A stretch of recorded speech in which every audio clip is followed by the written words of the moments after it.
of our relationship. Australia sees the Philippines as a central player and a crucial partner for us in Southeast Asia. So it's great to welcome you here today on your first official visit to Australia as President of the Philippines. And it was a special honour to host you for your historic address to Parliament. Australia is honoured to count the Philippines as a close friend and strategic partner. For more than 3/4 of a century, our nations have been bound by strategic trust and mutual cooperation. Our ties are strengthened by warm and close personal connections, including through the over 400,000 Australians with Filipino heritage who make a wonderful contribution to modern multicultural Australia. As I said to last year's Shangri-La Dialogue and to the Lowy Institute in December, my government backs Australia's agency in and contribution to our region. Our foreign policy and national security depends on investing in our capabilities, but also investing in our relationships. Hosting President Marcos today is a great example of us putting this into action, and I also very much welcome the First Lady. President Marcos and I have had very productive discussions focused on driving forward our close collaboration as strategic partners.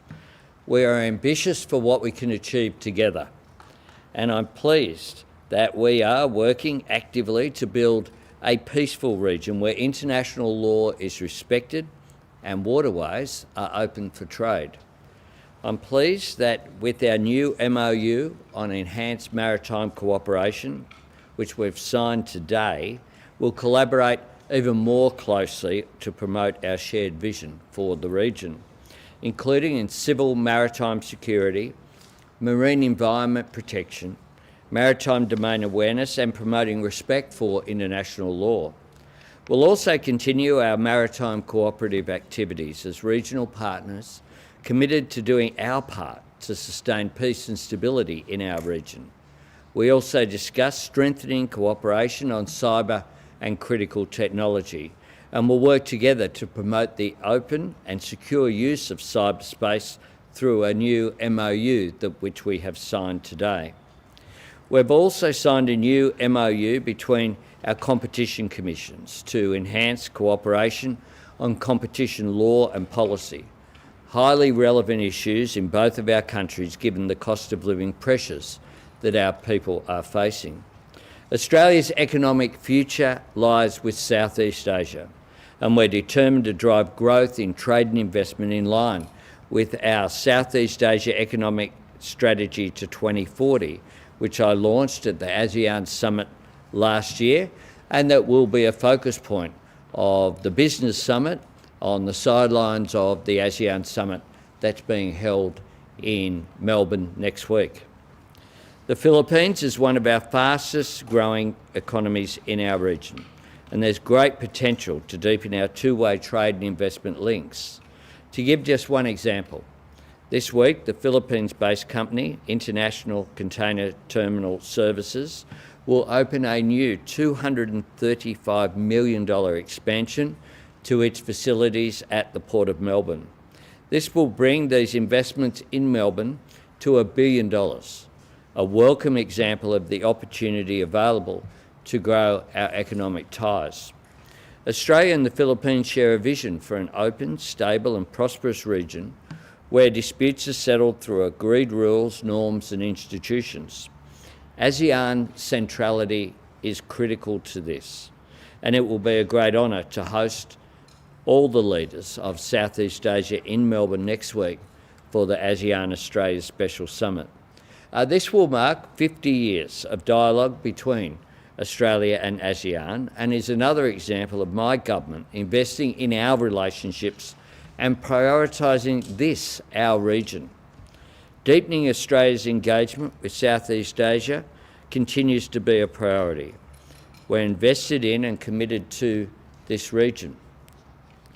For many years, Australians spoke about the tyranny of distance from the great economies and markets of the United States of America and Europe. Now we speak about the proximity of opportunity. Located as we are at the heart of the fastest growing region of the world in human history. And that presents such an opportunity for us. Our strategic partnership with the Philippines is a key pillar of the commitment to building those relationships in our region.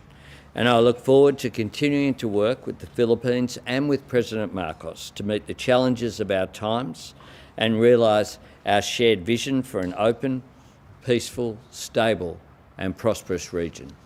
Mr. President. Thank you, Mr. Prime Minister. Today, Prime Minister Albanese and I had a very engaging discussion on a wide range of opportunities and issues under the ambit of our strategic partnership.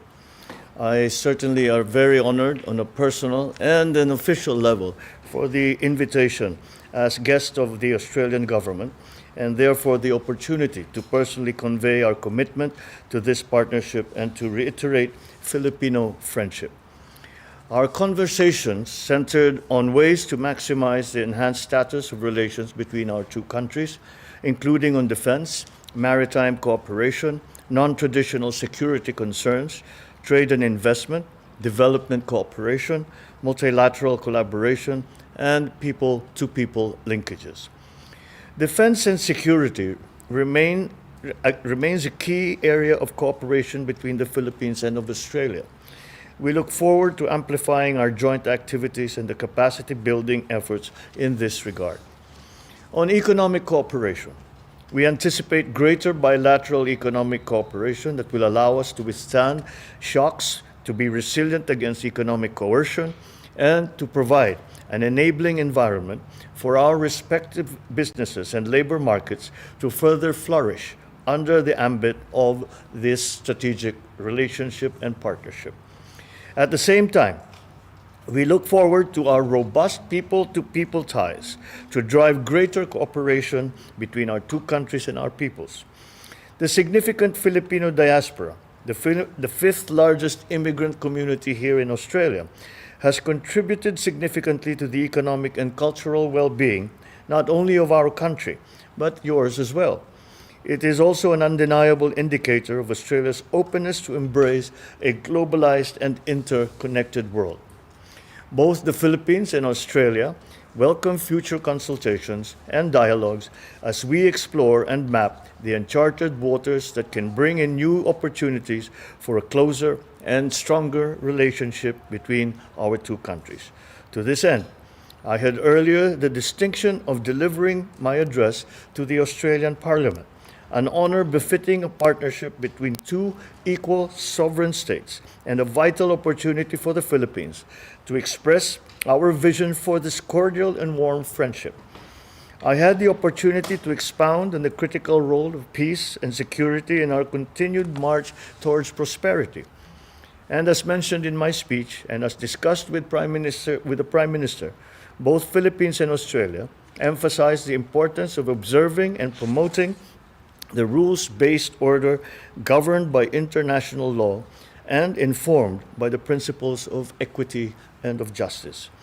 Stability in the Indo-Pacific region is of utmost priority for both our countries. The Philippines recognizes Australia's indisputable role as a regional stabilizer. As a flourishing democracy and a staunch advocate of the rules-based order and rule of law, Australia responsibly discharges its economic and strategic capacity, thereby sustaining the regional framework that has allowed us to experience unprecedented growth and peace. The Philippines fully adheres to the same set of values, making our two countries natural partners in the region. As we are situated in such a dynamic regional security environment, I would like to assure our Australian friends that the Philippines will continue to partner with Australia in promoting predictability of actions in the international arena. The Philippines is fully ready to continue upholding its commitments as your strategic partner and as one of your oldest friends in the region. In the same vein, we recognize Australia's steadfast commitment to positive engagement with the ASEAN region and we wish Australia success in its upcoming hosting of the special summit to commemorate the 50th anniversary of ASEAN-Australia dialogue relations. I look forward to the active participation of the Philippines in the 4 important thematic tracks of the special summit. The 3 agreements exchanged today shall enhance information sharing, capability building, and interoperability between our relevant government agencies in the maritime domain and maritime environment, cyber and critical technology, and competition law. The 3 agreements add to more than 120 agreements that our 2 countries have signed through the decades. And these are in various fields, including defense cooperation, air services, education, research, scientific and cultural cooperation, amongst others.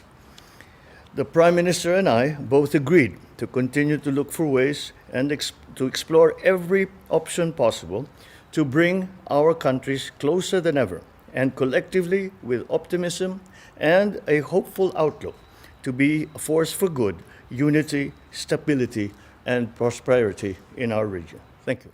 Thanks very much. Thank you, Mr. President. Thank you. Thank you. Thank you.